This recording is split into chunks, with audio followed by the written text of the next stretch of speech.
Good afternoon to all of you.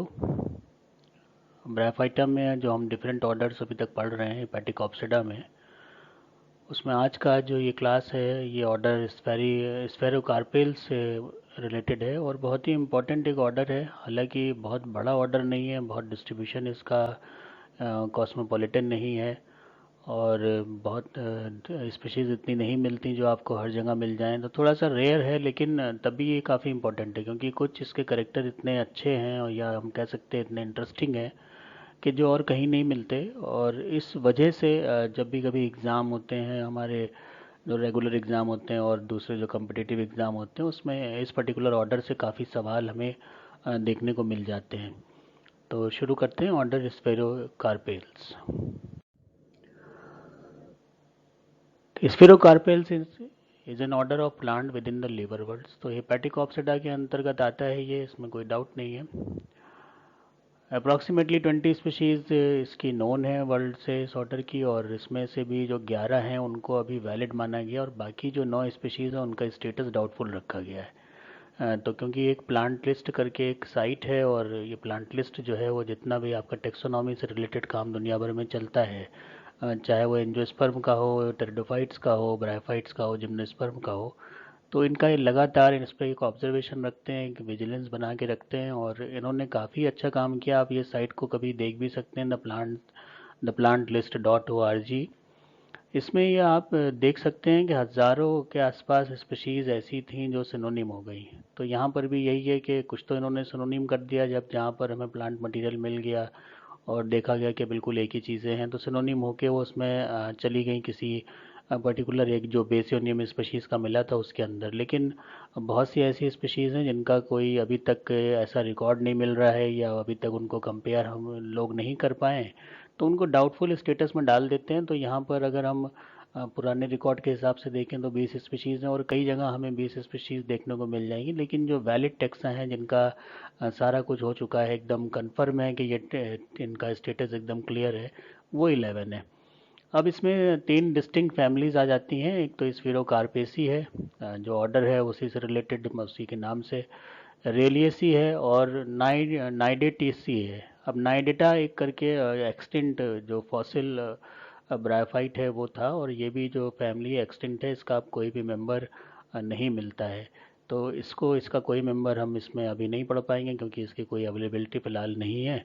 और बहुत ही पुराने क्लासिफिकेशन के मुताबिक कि ये नाइडेटा का जिक्र आया था और फिर जब ये ऑर्डर बनाया गया तो उसमें करेक्टर मिलते जुलते थे तो ये ऐड कर दी गई। तो वैसे देखने में तो 3 फैमिलीज़ हैं, लेकिन अगर हम कहें कि आज के हिसाब से कितनी फैमिलीज़ हैं, तो स्फेरोकार्पेसी है और रेलियसी है, जिसमें एक का जो टाइप जीनस है वो स्फेरोकार्पस है और दूसरे का टाइप जीनस रेलिया है। क्लासिफिकेशन इस पर्टिकुलर ऑर्डर का हम देखते हैं तो किंगडम प्लांटी है, डिवीजन हिपैटिकोफाइटा जिसमें लिवर बर्ड्स आते हैं, सब डिवीजन हिपैटिकी, क्लास हिपैटिकोप्सिडा, सब क्लास मार्केंटी, ऑर्डर स्फेरोकार्पेल्स। करेक्टरिस्टिक अगर हम मेजर देखें तो इसमें जो मेजर करेक्टर हैं वो हैं इसेंशियली लोबेट थैलस। ये बहुत इंपॉर्टेंट है कि जो थैलस हैं वो कैसे होते हैं, लोबेट होते हैं, लोब लाइक थैलस होते हैं। एकदम डॉर्सोवेंट्रल तो होते हैं लेकिन उनको अगर आप देखेंगे तो लगेगा लोब्स बनी हुई हैं अलग अलग लीफ टाइप की। और इस तरह की जो लोबेट थैलस हैं वो इसका एक प्रोमिनेंट फीचर है इस पर्टिकुलर ऑर्डर का। और साथ ही साथ जो इसमें और कुछ चीज़ें हैं कि पेरेन्काइमा सेल्स रिक्लाइनिंग और erect with smooth walled rhizoids. तो जो पेरेन्काइमेटस सेल्स हैं वही रिक्लाइन कर जाती हैं, इरेक्ट हो जाती हैं, और ये स्मूथ वॉल्ड राइजोइड्स इसमें बना लेते हैं। तो ये दो करेक्टर यहाँ पर इम्पॉर्टेंट होगा, एक लोबेट थैलस का होना और एक जो थैलस की पेरेन्काइमेटस सेल्स हैं वो रिक्लाइन करती हैं और या फिर इरेक्ट हो जाती हैं और उसके बाद वही ट्रांसफॉर्म हो जाती हैं स्मूथ वॉल्ड राइजोइड्स में। सेक्स ऑर्गन्स, ये भी काफ़ी इंटरेस्टिंग पार्ट है इसका। Each sex organ surrounded by enveloping sac, जिसको कि इन्वॉल्यूकर बोलते हैं। लेटरल स्पोरेंजियम स्फेरिकल, जो लेटरल स्पोरेंजियम होते हैं वो स्फेरिकल होते हैं और इसमें लैग करते हैं ये सीटा और इलेक्टर। सीटा इलेक्टर इनमें नहीं होता जो लेटरल होते हैं।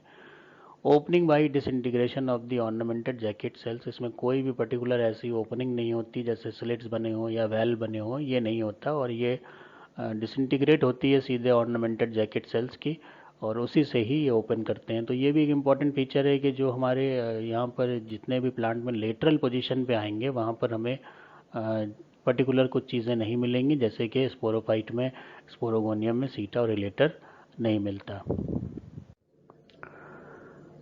हैबिटेट, अब फैमिली स्पेरोकार्पेसी जो इसकी पहली फैमिली है उसमें हम हैबिटेट की बात करें तो टेरेस्ट्रियल हैबिटेट है। थैलस प्रोस्ट्रेट होता है, कंप्रेस्ड डॉर्सी वेंट्रल, जैसा कि आप बाकी लिवर वर्ल्ट में देखते हैं बिल्कुल वैसे ही है। Consisting of flat multistratose central thallus bearing regular succubous leaf like lobes that are unistratose. Thallus mostly concealed beneath crowded involucre without scales. अब ये सारी चीज़ें मिलके इसको एक ऐसा अपीयरेंस देती हैं कि ये बहुत ही ज़्यादा दूर से ही पहचान में आपको आ जाता है। थैलस है लेकिन वो किस तरह का है, सक्यूबस लीफ लाइक लोब्स इसमें बन जाती हैं। अब ये जो बन गई हैं तो इसकी वजह से क्या होगा कि थैलस का जो आपको डॉर्सो वेंट्रल पोर्शन है वो इतना क्लियर दिखेगा ही नहीं। इनफैक्ट डॉर्सल सरफेस आपको नज़र ही नहीं आती, उसके ऊपर ये बाकी सारे स्ट्रक्चर नज़र आते हैं। तो एकदम लगता है कि कुछ बहुत क्राउडेड सा कुछ पड़ा हुआ है, और वहाँ पर जो स्पोरोफाइट्स होते हैं वो इसके थोड़े गोल गोल टाइप के इन्वॉल्यूकर बन जाते हैं। गोल इन्वॉल्यूकर की वजह से ये स्फेयर्स आपको नज़र आते हैं, और इन्हीं स्फेयर्स की वजह से इसका जो ऑर्डर का नाम है स्फीरोकार्पेल्स है, फैमिली का नाम स्फीरोकार्पेसी है, क्योंकि स्फेयर नज़र आते हैं जब हम थैलस को देखते हैं डोर्सल सरफेस से। वेंट्रल सरफेस तो हमें उतना दिखता ही नहीं है। तो थैलस तो मेडजीरिया की तरह होता है, लेकिन इन सब सक्यूबस लीफ लाइक लोब्स, क्योंकि लोबेट थैलस है तो लोब की वजह से उसका अपीयरेंस एकदम डिफरेंट होता है, जो हमें बाकी दूसरे लिवर वर्ल्ट में कहीं भी देखने को नहीं मिलता, क्योंकि जो इसमें इन्वॉल्यूकर है वो गोल गोल होते हैं और वही इतना भीड़ बना लेते हैं कि एक थैलस को एक नया सा अपीयरेंस दे देते हैं। स्पेशलाइज्ड एसेक्सुअल रिप्रोडक्शन इसमें कोई नहीं नोन है, ना जिमा है, ना इसमें कोई ऐसा अलग से स्ट्रक्चर बनता है कि कोई नया थैलस बन जाए, तो वो लगभग अननोन सी कंडीशन है। सेक्सुअल कंडीशन डायोशियस होती है, male plants smaller than female, gametangia dorsal on the main thallus, antheridia each in bottle shape involucre. अब ये एक करेक्टर है कि एंथ्रीडिया जो है वो बॉटल शेप इन्वॉल्यूकर में रहती हैं, लगभग ऐसा शेप बन जाता है, तो ये बॉटल नुमा शेप हो जाता है, इसके अंदर रहते हैं। तो इसकी वजह से इसका नाम बॉटल वर्ल्ट भी कई लोग बोलते हैं। और कारण क्या होता है कि एंथ्रीडिया जो है वो बॉटल शेप्ड इन्वॉल्यूकर के अंदर डेवलप करते हैं। स्पोर्स यूनिसेलुलर और परसिस्टेंट टेट्राड्स व्हेन शेड, और ये स्पोर्स जो हैं वो यूनिसेलुलर होते हैं या फिर परसिस्टेंट टेट्राड, टेट्राड इनका बना रहता है, वो अलग अलग नहीं होते चारों, और जब ये शेड होते हैं स्पोरोगोनियम से तब भी ये चारों जुड़े रहते हैं, और इनमें जो वॉल है बाहर की तरफ ऑर्नामेंटेड स्कल्पचर्ड वॉल होती है। जेनरा इस फैमिली के अंतर्गत दो आते हैं, तो एक तो स्फीरोकार्पस है और एक जियो थैलस होता है। तो स्फीरोकार्पस की बात हम यहाँ करते हैं अभी। जेनरा 2 है जो सब ट्रॉपिकल टेम्परेट एरिया में है, north America, south America, Europe, Africa, Australia, इन सब जगह पे ये प्लांट मिल जाता है। सूडो डाइकोटमस अपीयरेंस इसमें देता है। थैलस स्फेरोकार्पेसी में जो कि ब्रांचिंग है वो सिमेट्रिकल होती है, लेकिन उसका अपीयरेंस सूडो डाइकोटमस जैसा दिखता है। राइजोइड सिंपल्स होते हैं, सिंपल होते हैं, अनब्रांच्ड होते हैं, स्मूथ वॉल्ड होते हैं, कलरलेस होते हैं, और arising at the base near the base of the ventral surface और अलोंग दी कोस्टल रीजन। तो सारी जगह से लगभग निकल आते हैं, लेकिन वेंट्रल सरफेस से ही निकलते हैं।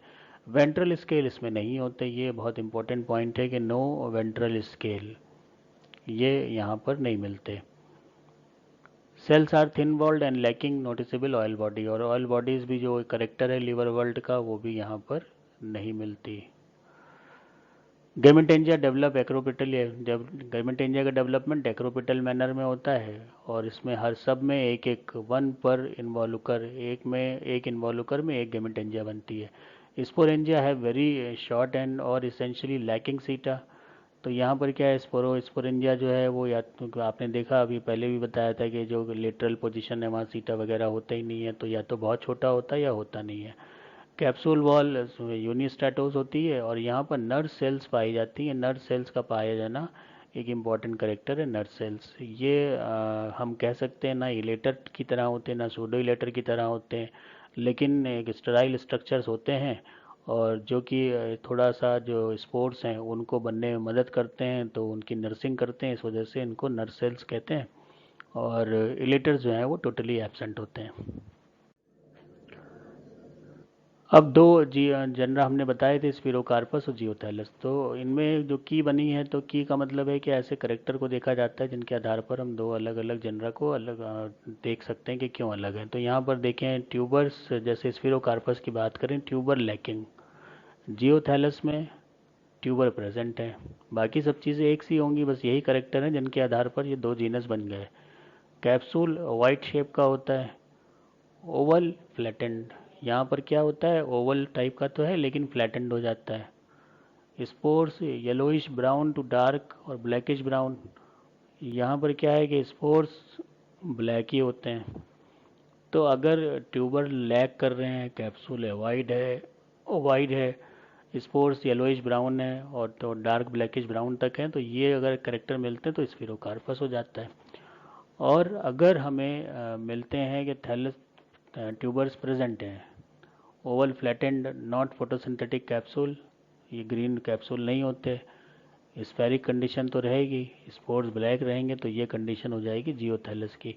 तो मेनली ये है कि ट्यूबर जिसमें बन रहे हों वो स्पोरोकार्पस है, ट्यूबर जिसमें ना बन रहे हों वो जियोथैलस है। बाकी करेक्टर मोर और लेस सिमिलर ही होते हैं। तो यहाँ पर इनकी ये फिगर्स है, ये आप देख सकते हैं स्फीरोकार्पस की ये फिगर है। यहाँ पर आप ये गोल गोल बॉल की तरह इन्वॉल्यूकर देख रहे हैं, ये सारे जितने बने हुए हैं ये सब जो है वो इन्वॉल्यूकर हैं। और यहाँ पर आप थैलस देखें तो यहाँ पर इन्वॉल्यूकर टाइप की जो ये गोल गोल बन रहे हैं ये यहाँ पर नहीं मिलते। तो एक तो पहचान यही हो गई, बाकी करेक्टर मोर और लेस सेम होते हैं। अब ये एक और चीज़ है कि यहाँ देखिए आप टेट्राड में स्पोर्स मिल जाते हैं, मतलब अलग अलग नहीं होते, कभी कभी अलग भी हो जाते हैं लेकिन ज़्यादातर कंडीशन में अलग नहीं होते, और ये चारों के चारों एक साथ रहते हैं। और चारों के चारों एक साथ रहने के साथ साथ जब इसमें जर्मिनेशन होता है तो चारों एक साथ जर्मिनेट भी करते हैं बिना अलग हुए, और उसमें दो मेल थैलस बना देते हैं और दो फीमेल थैलस बना देते हैं। तो ये भी एक बड़ा इंपॉर्टेंट पॉइंट होता है जो कि स्फेरोकार्पस से पूछा जाता है कि जो सेक्स डिफरेंशिएशन है स्पोर्स में, वो अगर पहली बार प्लांट में देखा जाए तो हम कह सकते हैं कि स्फेरोकार्पस में हुआ। क्योंकि हम माइक्रोस्पोर मेगा स्पोर पढ़ते हैं लेकिन यहीं पर मिलती जुलती चीज़ होती है। हालांकि माइक्रो और मेगा नहीं होते, स्पोर सब एक से ही होते हैं, लेकिन फिर भी उनमें जो चार होते हैं उसमें चार में दो मेल बनाते हैं और दो फीमेल बनाते हैं। तो ये बहुत इंपॉर्टेंट पॉइंट हो जाता है स्फीरोकार्पस का। और ये आप देख सकते हैं कि यहाँ पर थैलस को पूरा ना बना के सिर्फ इसमें जो सेक्स ऑर्गन्स बनने वाले जो बॉटल लाइक स्ट्रक्चर हैं वो बने हुए हैं, जिसकी वजह से इसको बॉटल वर्ट बोला जाता है। और ये सेलुलर स्ट्रक्चर आपको दिख रहे हैं कि किस तरह से यूनिस्टेटोस कंडीशन होती है और किस तरह से मल्टी स्टेटस। तो ये सेलुलर बना हुआ है इन्वॉल्यूकर का, ये होल बना हुआ है, और यहीं से चीज़ें जो हैं वो रिलीज़ होती हैं और बाहर की तरफ आती हैं, और जब तक नहीं होती तब तक वो इस तरह से अंदर बंद रहती हैं।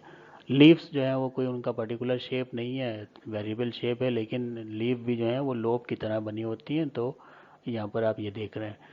अब जियोथैलस में देखें तो थैलस जो है वो थोड़ा सिंपल टाइप का है, आधा सा लीफ की तरह लगता है, आधा आधा जो है वो थैलॉइड की तरह लगता है, डोर्सो वेंट्रल होता है, जैसे इतना पोर्शन आप थैलॉइड की तरह लग रहा है, इतना पोर्शन लीफी लग रहा है।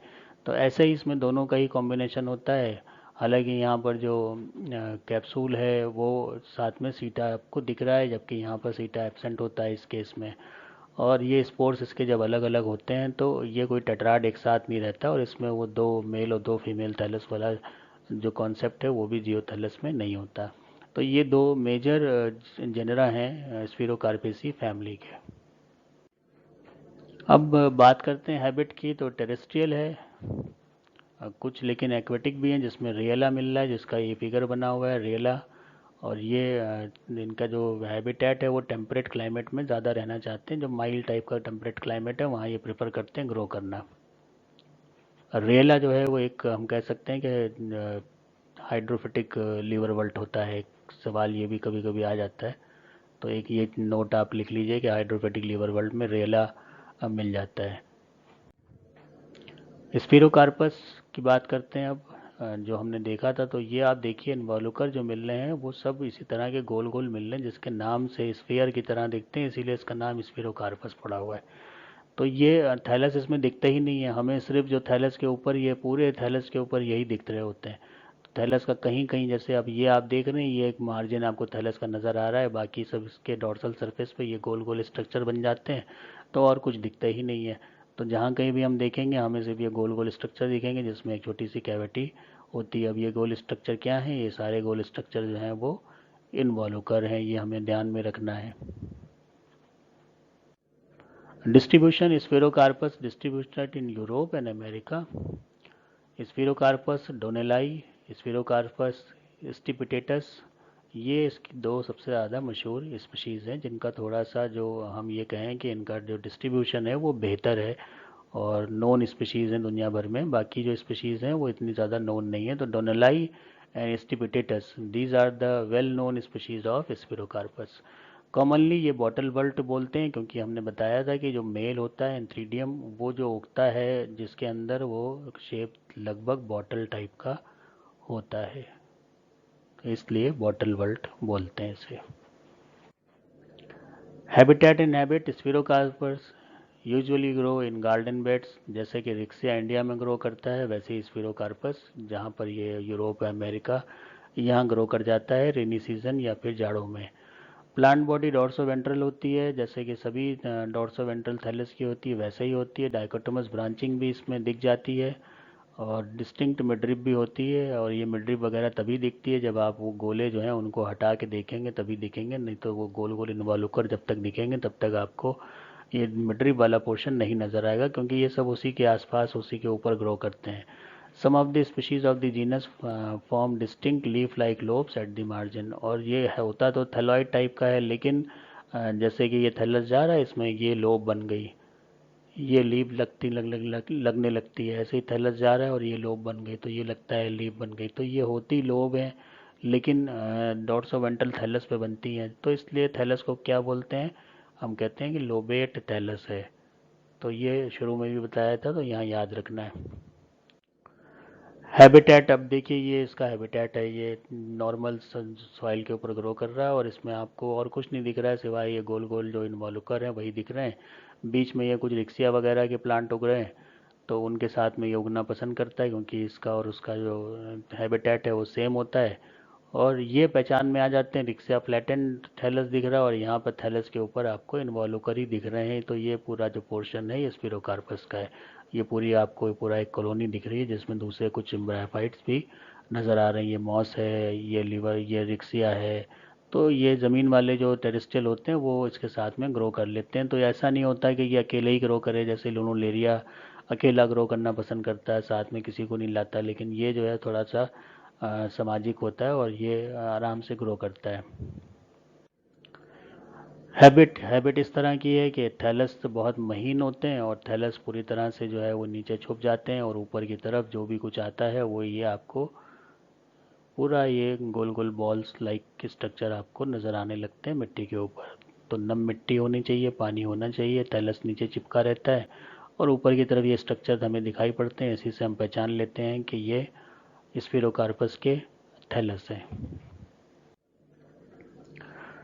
The thallus is undifferentiated like मेडजीरियल। अब थैलस को अगर हम देखें तो थैलस जैसे पूरा तो यहाँ नहीं दिख रहा है, लेकिन ये पार्ट इतना हमें थैलस का दिख रहा है, ऐसी ये थैलस का एक मार्जिन दिख रहा है। तो इन थैलस को अगर हम देखें तो मेडजीरिया जैसे हमने पढ़ा था, तो मेडजीरियल्स की तरह ही होते हैं। जैसे, और ये मल्टी स्टेटोज मिडरिप रीजन में होते हैं, और जो मार्जिन देखें तो वहाँ पर ये थिन होते हैं और लगभग मार्जिन पे यूनिस्टेटोज हो जाते हैं। तो मेडजीरिया जैसा ही करेक्टर थैलस शो करते हैं, उसमें कोई भी स्टोरेज जोन और फोटोसिंथेटिक जोन में डिमार्केशन आप नहीं कर सकते।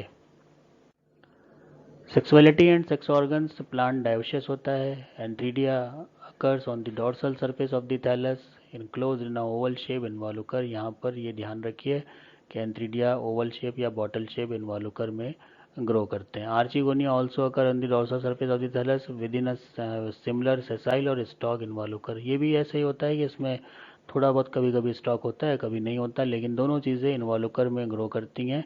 और इन्वॉल्यूकर कैरेक्टरिस्टिक बॉटल शेप या फिर ओवल शेप के होते हैं, जो गोल गोल हमें नज़र आते हैं और उसी वजह से प्लांट स्पिरोकार्पस होता है। ये बात मैं कम से कम चौथी या पांचवी दफ़ा बता रहा हूँ ताकि स्पिरोकार्पस नाम याद आते ही आपके दिमाग में ये पिक्चर आ जाए कि इसमें इन्वॉल्यूकर इस तरह का था, इसलिए इसका नाम स्पिरोकार्पस पड़ा। अब मेल थैलस की बात करें तो थैलस जब हम देखते हैं, और लोगों ने जो फोटोग्राफी करी हुई है तो बड़ा अच्छा है और बड़ी मेहनत का काम है ये, क्योंकि मेल थैलस या फीमेल थैलस का अच्छा अलग से पा जाना ये बहुत मुश्किल काम होता है फील्ड में। तो यहाँ आप देख सकते हैं इस फिगर में कि मेल प्लांट दिखाया गया, cluster of minute reddish male involucre. अब ये जो इन्वॉल्यूकर है ये देखिए आप, ये लगभग अगर आप एक को देखेंगे तो ये बॉटल शेप बन रहा है, जैसे आप यहाँ पर देखिए ये बॉटल की तरह बन रहा है। तो ये इन्वॉल्यूकर है और यहाँ पर ये कलर थोड़ा आ जाता है तो हमें पता चल जाता है कि ये सब जो है वो मेल है। और फीमेल इन्वॉल्यूकर जो होते हैं वो आपके इसी तरह से नॉर्मल इस ओवल टाइप के होते हैं और वो भी आपको मिल रहे हैं। तो ये जो पूरा एक गोला है ये फीमेल इन्वॉल्यूकर है। तो जो हमें मेनली जो थैलस पे दिख रहे होते हैं वो कौन से दिख रहे होते हैं? फीमेल वाले। मेल वाले क्योंकि बॉटल टाइप के होते हैं, छोटे छोटे होते हैं और इनका काम जो है वो स्पर्म्स को रिलीज़ करके ख़त्म हो जाता है, और फिर जो बॉडी के ऊपर जो भी थैलस के ऊपर प्रभावित चीज़ें रहती हैं वो फीमेल पार्टी रहता है, तो हमें वही ज़्यादा दिखाई पड़ता है और इनका काम समाप्त होते ही इनका दिखना वहाँ से बंद हो जाता है। तो ये बॉटल शेप होते हैं और ये आपके स्फेरिकल हो जाते हैं। तो मेल प्लांट बहुत छोटा होता है फीमेल की तुलना में। तो ये जब आप फील्ड में कभी एक्सपीरियंस ये करेंगे या कलेक्शन मिलता है तो आप देख सकते हैं कि उसमें मेल और फीमेल प्लांट के साइज़ में भी फ़र्क होता है।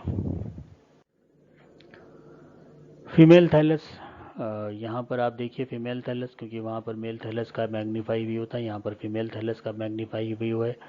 और ये आप देख सकते हैं कि ये सब वो कैविटीज़ हैं, इन्वॉल्यूकर हैं, जिसके अंदर थ्रीडिया बनेंगे और जैसे जैसे बनते जाएंगे तो ये गोल होते चले जाएंगे और थैलस के ऊपर पूरा छा जाते हैं। तो अभी तो ये अंडर डेवलप कंडीशन है, जैसे जैसे डेवलप होगी ये सारे सारे बड़े हो जाएंगे और गोल गोल होकर पूरे थैलस को आच्छादित कर लेंगे, जिससे थैलस जो है वो एक करेक्टरिस्टिक अपीयरेंस हमें देता है। इन्वॉल्यूकर को अगर सेलुलर देखा जाए तो ये इन्वॉल्यूकर आप निकाल लीजिए तो ये तो कैविटी दिख रही है इन्वॉल्यूकर की, और ये सब सेल्स दिख रही हैं बिना कोई इंटरसेलुलर स्पेसेस के। लगभग सब एक सी सेल्स हैं और ये 200x पे मैग्नीफाई करके देखा गया है माइक्रोस्कोपिक व्यू। स्पिरोकार्पस के बाकी चीज़ें आप देख लीजिए तो फीमेल सेक्स ऑर्गन आर्चिगोनियम जैसे इसमें कहाँ पर होगा? इन्वॉल्यूकर ये हमें दिख रहा है ये पूरा, और यहाँ पर ये डेवलप करता है, इसमें स्टॉक हो सकता है आर्चिगोनियम में, नहीं भी हो सकता है।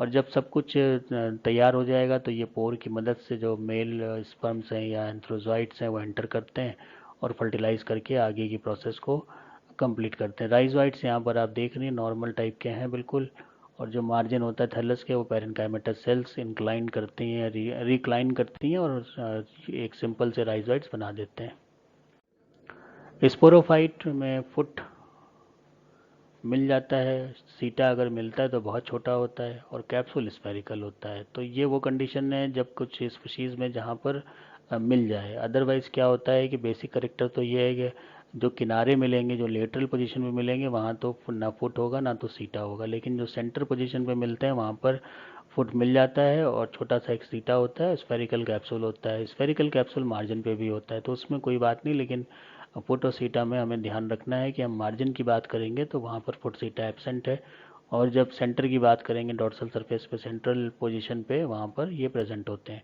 Capsule contain spore tetrad and nerve cells, तो कैप्सूल में कोई लेटर जैसी चीज़ें नहीं होती और उसकी जगह पर नर्व सेल्स होती हैं।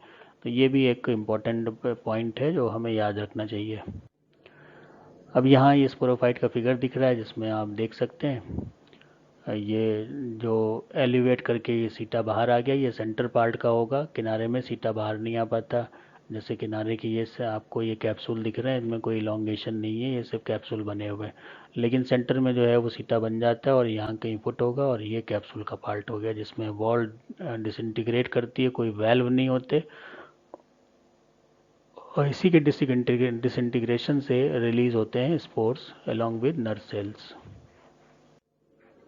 नर्व सेल्स, अब नर्व सेल्स के बारे में सुन लीजिए, दो तीन बार बात आ गई। Nerve cells divide mitotically to form four celled nerve cell, और under certain situation the wall formation does not take place and the cells contain 3 to 4 nuclei in such situation. अब अगर वॉल बन गई, ये मान लीजिए कि ये नर सेल्स थी, इसमें एक दो तीन, एक दो तीन और एक ये चार चार सेल बन गई, तो ये लगभग कंडीशन सूडोइलेटर की तरह होती है। लेकिन कभी कभी क्या होता है कि इसमें वॉल का फॉर्मेशन होता ही नहीं है, लेकिन न्यूक्लियाई डिवाइड कर जाते हैं। तो ये चार आपको न्यूक्लियाई दिख रहे हैं और ये सब माइटोटिक होते हैं, मियोटिक नहीं होते। तो इसको इस तरह की कंडीशन भी मिल जाती है, इस तरह की कंडीशन भी मिल जाती है। काम इनका क्या है? इनका है नरिशमेंट प्रोवाइड करना, इसलिए इनको कहते हैं नर्स सेल्स। और थोड़ी बहुत हेल्प कर देते होंगे, जो स्पोर जब तक डेवलप ना हो तब तक उनको मैच्योर स्टेज तक आने में जो भी हेल्प चाहिए होती होगी वो ये प्रोवाइड करते हैं, क्योंकि कैप्सूल के अंदर स्पोर्स के साथ अगर कोई दूसरी चीज़ होती है तो वो ये नर्स सेल्स होते हैं। Spores at maturity in majority of species remain adherent to tetrad। बहुत इंपॉर्टेंट पॉइंट है, ज़्यादातर स्पीशीज़ में ये टेट्राड से अलग अलग चार स्पोर रिलीज नहीं होते, वो जुड़े रहते हैं। They don't become free from the tetrad.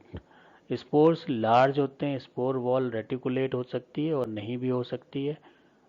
एरोलेट होते हैं, उसमें एरोली मिलती हैं, एरोली के मतलब खाली खाली जगह ऑर्नामेंटेशन में मिल जाती हैं। एरोली विद और विदाउट ट्यूबरकल्स। एरोली में ट्यूबरकल्स हो भी सकते हैं, जैसे हम ये बनाएं स्पोर और इसमें ये गोल गोल हम ये बना दें, तो ये एक गोले तो ये एरोली हो गए, और इसके अंदर अगर ये डॉटेड डॉटेड हम ट्यूबर्स टाइप के बना दें तो ये ट्यूबरकुलेट हो गए। तो ये ऐसी कंडीशन हो भी सकती है, नहीं भी हो सकती है। क्रिस्टेट होते हैं, क्रिस्टल की तरह से होते हैं। लेमली मिल जाती है, क्रिनुली होती हैं और स्पाइंस होते हैं। तो ये सब तो वो एक्सोस्पोर की बात है कि अगर इस तरह से वॉल ये बन रही है तो उन सब में ये टर्मिनोलॉजी आती है। Under suitable temperature and moisture all the four spore germinate. ये बहुत ही इंपॉर्टेंट पॉइंट है, याद रखिए।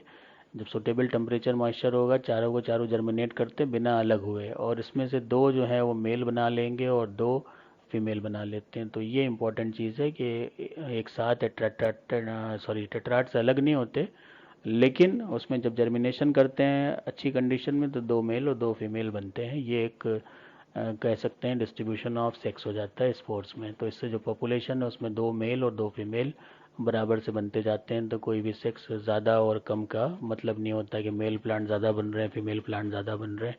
तो ऐसा कुदरती तौर से इसमें होता है। ये स्पोर टेट्राट का फिगर आप देख रहे हैं, माइक्रोस्कोपिक व्यू है। और ये स्पोरोगोनियम है जो कि रप्चर दिखा हुआ है। स्पोरोगोनियम ये बड़े जो रिमेन्स पड़े हुए हैं नर्व सेल्स वगैरह के। और बाकी यही है कि बेसिकली ये इसका आप देख रहे हैं कि जो इसकी एक्सो स्पोर चाहे कोई भी स्पोर हो वो ऑर्नामेंटेड है, क्रिनुलेट है। क्रिनुलेट का मतलब इस तरह से मोड़ी थोड़ी टाइप की है। और ये यहाँ से जर्मिनेट करेगा, यहाँ से जर्मिनेट करेगा, यहाँ से जर्मिनेट करेगा, इसके पीछे होगा वो जर्मिनेट करेगा, तो दो मेल बन जाएंगे और दो फीमेल बन जाएंगे। सेक्स क्रोमोसोम, ये another important point of this particular plant और order. स्पिरोकार्पस is important in sense that sex chromosome in plant were first discovered by Allen. 1919 में पहली बार प्लांट में एक्स वाई क्रोमोसोम सिस्टम ढूंढा गया था, और वो ढूंढा गया था स्पिरोकार्पस में। मोस्ट इम्पॉर्टेंट पॉइंट जो कम्पिटिटिव एग्जाम में पूछा जाता है। द हैप्लॉइड क्रोमोसोम नंबर, इसमें n इक्वल टू 8 होता है। The male plant possess, male में 7 तो नॉर्मल साइज़ के होंगे और एक छोटा रिलेटिवली एक वाई क्रोमोसोम होता है। इसी तरह से फीमेल में 7 नॉर्मल साइज़ के और एक रिलेटिवली लार्ज होता है। जाइगोट जो बनता है इनके फ्यूज़न से, उसमें 7 तो एक से होते हैं और उसके अलावा एक्स वाई तो एक बड़ा और एक छोटा।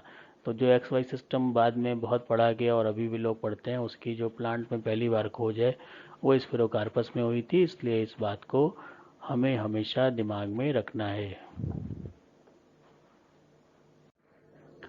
अब बात करते हैं फैमिली रियलेसी की, जो दूसरी फैमिली है स्पिरोकार्पेसी के अलावा। इट है सिंगल जीनस, इसमें एक ही जीनस है जिसका नाम है रेला। और ये इंडिया में 3 स्पीशीज़ से मिल जाता है। 3 स्पीशीज़ कलेक्ट हुई हैं इसमें अलग अलग वक्त पे, और वो सब पुराने वक्त में, नए वक्त में कोई भी स्पीशीज़ अभी इसकी नहीं मिल पाई है, लगभग एक्सटिंक्शन के आसपास है। एक स्पीशीज़ जो इसकी कलेक्ट करी गई थी वो वाराणसी से करी थी एस के पांडे और उनके साथियों ने। और क्योंकि वाराणसी से करी थी, नई स्पीशीज़ थी, तो उसका नाम दिया गया रेलिया विश्वनाथाई। विश्वनाथ जी के नाम पर स्पीशीज़ का नाम पड़ गया विश्वनाथाई, रेलिया विश्वनाथाई। द अदर 2 स्पीशीज़ आर रेलिया पॉपुलेंसिस, रेलिया क्रॉसियाना। तो 3 स्पीशीज़ इंडिया में मिलती हैं, रेलिया विश्वनाथाई, रेलिया पपुलेंसिस एंड रेलिया क्रॉसियाना। 2 स्पीशीज़ जो हैं वो गुजरात से कलेक्ट हुई हैं और ये स्पीशीज़ उत्तर प्रदेश के वाराणसी शहर से नदी के आसपास वाले रीजन से कलेक्ट करी गई थी। The gametophyte, the plant grows vertically deep into the water. अब ये क्योंकि हाइड्रोफिटिक प्लांट होता है, पानी में ही रहता है, तो राइजोइड जो है उसके बेस पर होते हैं जो उसको एंकरेज देते हैं। डिस्टिंक्ट मिडरिव एंड विंग, एक मिडरिव भी होती है, विंग भी होता है। Only one side except in the species Riella bialata which has wing on the other side of the midrib. अब ये क्या है कि बेसिकली इसमें अगर हम देखें कि ये मिडरिव है तो इसमें जो थैलस होगा मुड़ा तुड़ा लोब लाइक वो कहाँ पर होगा, वो होगा एक ही तरफ और यहाँ से ये राइजोइड्स निकले होंगे, सिवाय किसके, रेलिया बाई एलेटा। बाई का मतलब दोनों तरफ, तो यहाँ पर ये दोनों तरफ मिल जाते हैं, अदरवाइज इसमें सिर्फ एक ही तरफ मिलता है।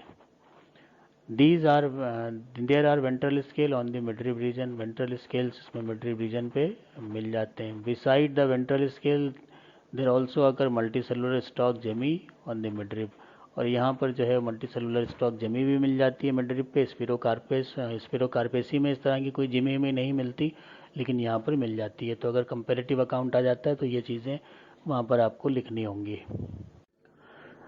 ये थैलस देख लीजिए, राइजोइड्स यहाँ पर बेसल पोर्शन में होंगे और ये इसकी मदद से एंकर करके खड़ा है और ये सब पानी के अंदर तस्वीर ली गई है।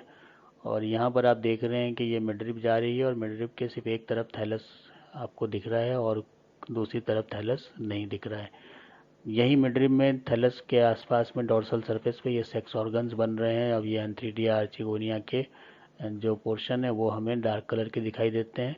जैसे कि यहाँ पर आप देखिए ये पूरा एक कैप्सूल बन चुका है और अब ये बाहर निकलने को तैयार है। तो इस तरह से यहाँ पर सारे प्लांट के करेक्टर होते हैं। तो सिंपल है, पानी में रहता है तो सीधा इस तरह से इरेक्ट खड़ा रहता है क्योंकि ये इसी में ही पानी में झूमता हुआ रहता है और राइजोइड इसको पकड़े रहते हैं, ज़मीन से इसको एंकरेज देते रहते हैं। यहाँ पर इसकी लाइन ड्राइंग आप देख सकते हैं रेलिया एफिनिस की। तो जो ए पार्ट है वो तो आप देख रहे हैं कि एक हैबिट है जो ये दिख रही है पूरी। तो इसमें एक ही तरफ आपको थैलस नज़र आ रहा है, या इस तरफ है या इस तरफ है या इस तरफ है या इस तरफ है। और यहीं पर मिडरिप पे आपको सेक्स ऑर्गन्स बनते हुए दिखाई पड़ रहे हैं। इनको इलाज करके देखेंगे तो इस तरह से आपको नज़र आएगा और ये आपका स्पोरोफाइट बनता हुआ दिख रहा है। इसकी आप टीएस कर लें तो इस तरह से दिखेगी। स्पोर्स आपके इस टाइप के हो गए। ये इसमें इन्वॉल्यूकर आपको दिख रहे हैं अलग अलग टाइप के। तो यहाँ पर ये सारी चीज़ें दिख जाती हैं। ये स्पोर का वो पार्ट है कि जो कि ऑर्नामेंटल होता है, तो एक्साइन है वो, उसको हम कह सकते हैं कि ये स्पोर का एक्साइन वाला पार्ट है। Sexuality and sex organ, the genus में भी मोनोशियस और डायोशियस। पहली कंडीशन में स्पिरोकास पर सिर्फ और सिर्फ डायोशियस था, यहाँ पर दोनों कंडीशन आती है, मोनोशियस भी हो सकता है, डायोशियस भी हो सकता है। And 3D occurring with in the bottle shaped involucre, जैसे कि बॉटल शेप इन्वॉल्यूकर में होता है और मार्जिन के ऊपर होते हैं, तो मार्जिन के ऊपर बॉटल नुमा स्ट्रक्चर निकल आते हैं जो कि एंथ्रीडिया बनाते हैं आगे चल के। आर्चिगोनिया जो है ओवल इन्वॉल्यूकर होता है और ये स्टॉक और ससाइल भी हो सकते हैं और ये मिडरिब रीजन पे होते हैं। तो ये दोनों का थोड़ा सा फ़र्क है। इसका इन्वॉल्यूकर बॉटल शेप है, इसका ओवल है, इसका ओवल है, इसका बॉटल शेप्ड है। और साथ ही साथ इसमें स्टॉक भी हो सकता है, ससाइल भी हो सकता है, यहाँ पर सिर्फ ससाइल होता है। और ये आपके मार्जिन पे थैलस के मिलेंगे और ये मिडरिब पे मिलेंगे। यहाँ पर वो फिगर को दोबारा इसलिए दिखा रहा हूँ कि आपको ये दिखने में आसानी हो जाए कि कौन सी चीज़ कहाँ बन रही है। तो मार्जिन पे आप देख सकते हैं थैलस के, ये पोर्शन है जो कि मेल बनाएंगे और ये मिडरिब रीजन है जो कि फीमेल बनाएंगे, ये मेल बनाएंगे।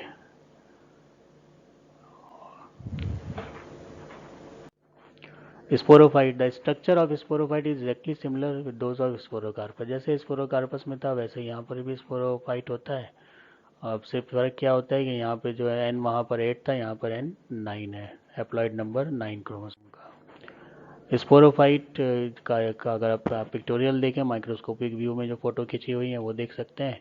तो यहाँ पर दूसरा लिया गया स्पीशीज़ रेलिया परपियो स्पोरा, और यहाँ पर ये आप पूरा इन्वॉल्यूकर देख रहे हैं ओवल शेप का और उसके अंदर ये डेवलपिंग, ये तो सीटा दिख रहा है छोटा सा और ये कैप्सूल दिख रहा है उसके बाद आप देखें कि इलॉन्गेशन सीटा का हो रहा है और ये यहाँ तक आ जाता है और कैप्सूल यहाँ तक आ जाता है। अब बस इसको खोल के बाहर ये निकल जाएंगे, उसके बाद कैप्सूल तैयार होगा डिसइंटीग्रेट होकर स्पोर्स को रिलीज़ करने के लिए।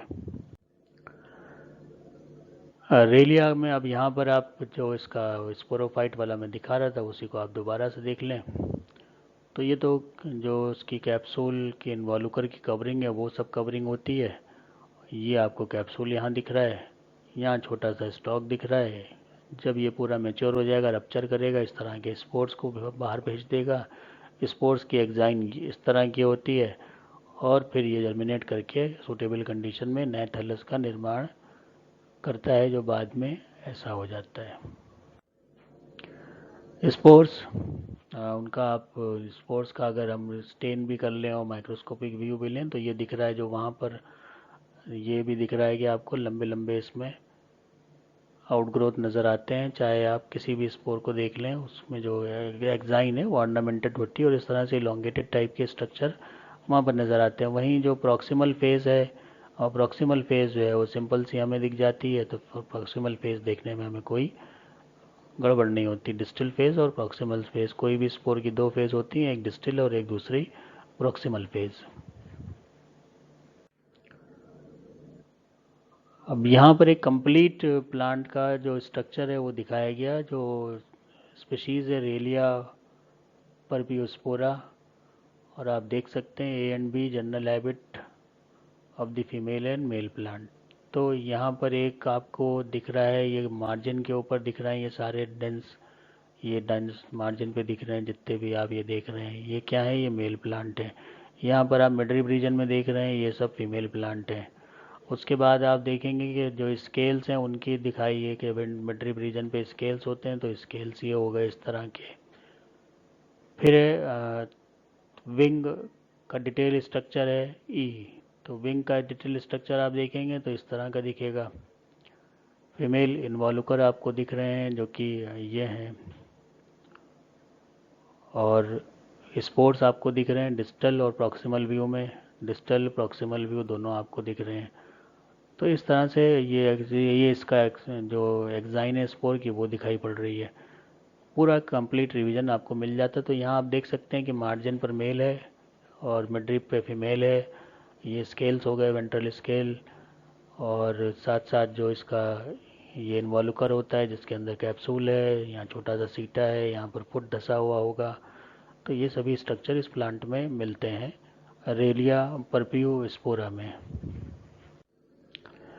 उसी का जो फिगर है वो आप देख सकते हैं। एक तो इसमें रेलिया परपियोस्पोरा है और साथ में रेलिया ट्राइगोनोस्पोरा है। तो इसमें कोई ज़्यादा फर्क नहीं है। सेल्स में ट्राइगोनस सेल्स अगर हैं तो उसको ट्राइगोनोस्पोरा बोल दिया, और अगर नहीं है तो रेलिया परपियोस्पोरा बोला गया। यहाँ पर आप जो ग्रीन प्लांट है उसमें वो चीज़ें देख सकते हैं जो वहाँ पे आपने लाइन ड्राइंग से देखी थी। यहाँ देख लीजिए, ये मिडरिप जा रही है, या नीचे राइजोइड्स निकले हैं, थैलस एक ही तरफ ग्रो कर रहा है और फिर साथ में क्रिनुलेट टाइप का है।